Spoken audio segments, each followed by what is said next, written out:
Hi, and welcome to the Packer TV. I'm Dean Cooper. And I'm Tamara Furlansky. We have the latest news from the produce industry on tap for you today. And I think we pretty much have all the bases covered. We have onions, mushrooms, avocados. I think that'd make a pretty good burger.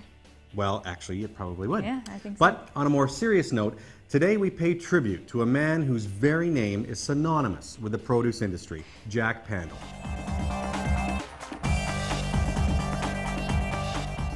We'll also take you on a tour of Gills Onions. And we have your crops outlook as we head towards Labor Day. We begin today's webcast with fond memories of Jack Pandol Sr., who passed away earlier this month at the age of 87. Here's the Packers' Tom Karst with a look at Pandol's remarkable life. The death of Jack Pandol Sr. marks the final chapter of a life devoted to growing and marketing fresh fruits and vegetables, but much more than that. In every encounter I had with Jack, I remember his sunny goodwill and ready smile.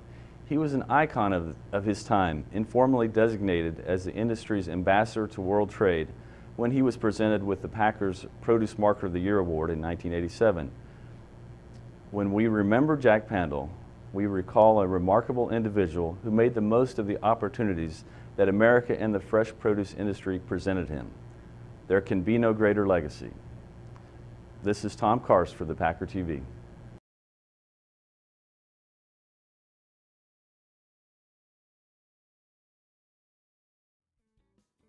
Just over a year ago, Gills Onions opened its new state-of-the-art processing plant in California.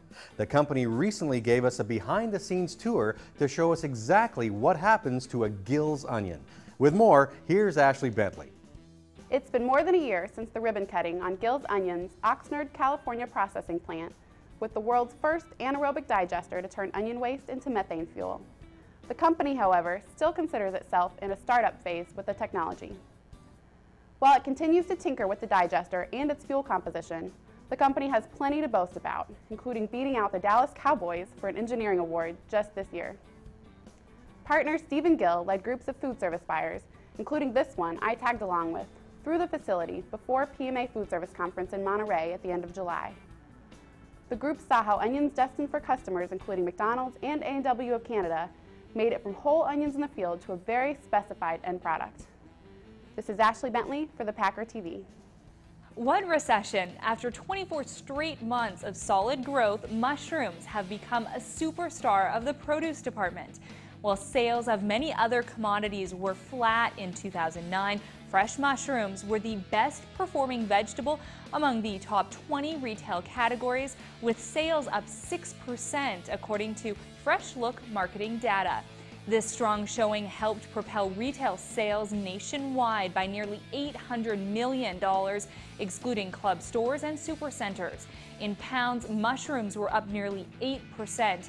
Researchers say the mushroom's new status as a nutrition powerhouse and being one of the few natural sources of vitamin D has contributed to its success. And it sure doesn't hurt that mushrooms, particularly portobellas, have been promoted as a healthy substitute for meat. Labor Day is so close you can almost taste it, but you might not be able to taste all of your summer favorites. With the outlook on Labor Day's crops, here's Markets editor Andy Nelson. Sweet corn and watermelon volumes will be down, but supplies of other Labor Day favorites should be plentiful this year. Sweet corn supplies will be especially tight, lower even than during a typical non-holiday week for this time of year, Tim Richards of Gill Corn Farms told me. New crop California Granny Smith apples, however, should be a highly promotable Labor Day item for Pacific Trellis fruit, salesman Earl McMenamin told me. And Pacific Trellis will still have a full roster of peaches, grapes, and other summer fruit on hand for holiday promotions, McMenamin said. For the Packer TV, this is Markets editor Andy Nelson. 2010 is shaping up to be a good year for avocados in the U.S.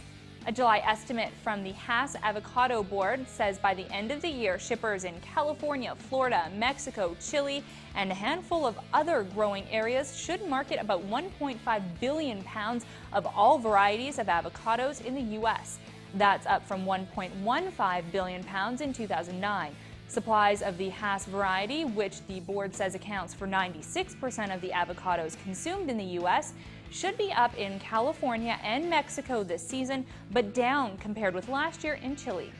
Ross Wildman with Mission Produce says smaller sizes could lead to more active promotions. You know, now that we're entering the summer season, we see a tremendous opportunity to promote bag avocados because of the abundance of small fruit. Typically in your 60, 70, 84 size, it looks like a great year to promote not only for the retailer but the consumer. For today's Packer Editorial Board's opinion, we turn to Greg Johnson. He takes a closer look at the Food Service 2020 effort and sees if it is actually being put into practice. As a consumer, in addition to my produce journalist role, I enjoy testing whether I see the trends we report on at the Packer in grocery stores and restaurants.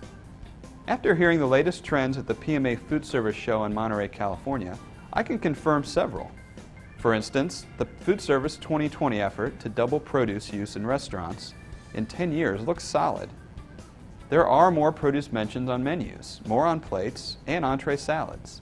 But it will take a commitment from food service executives and chefs to serve only the highest quality fruits and veggies to meet that lofty goal. This is editor Greg Johnson with a Packer commentary.